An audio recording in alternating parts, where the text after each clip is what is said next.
मैं हूं खलील रहमान। आप देख रहे हो मेरा यूट्यूब चैनल पाकिस्तानी मुंडा नंबर 1। आज हम आपको दिखाएंगे आलू, गाजर और मटर कैसे बनाया जाता है। हमारी वीडियो एंड तक वॉच करना और इंशाल्लाह आपको फ़ायदा होगा और इंशाल्लाह आपको सीखोगे हमसे। शुक्रिया।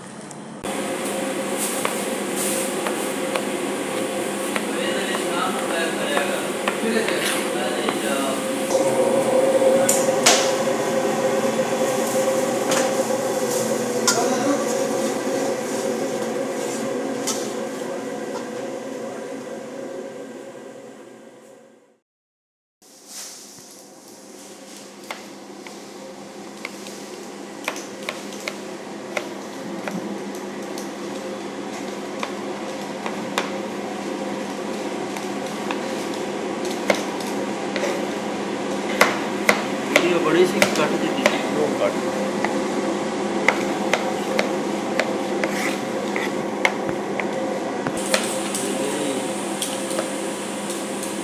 वो पहले मैंने उसको ब्रेक लगाया हुआ।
रंग रूप ही नहीं बन रहा है।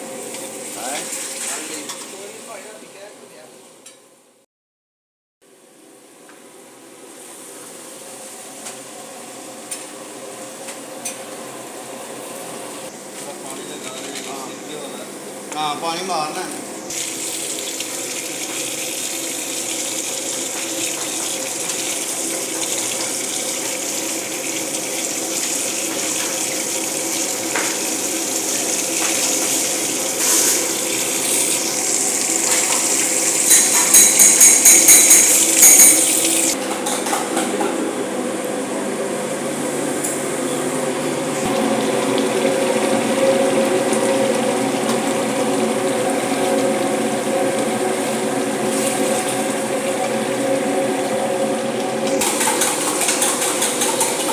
गर्म है,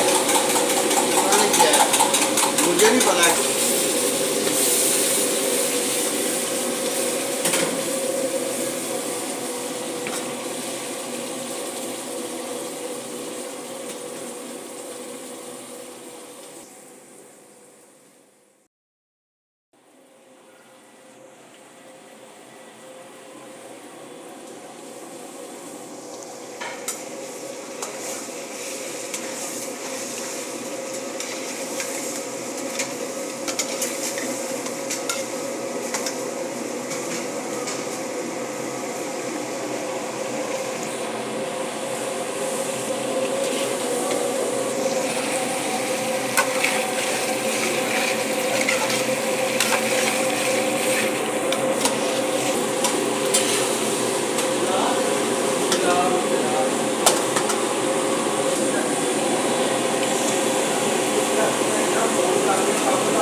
जान दिए।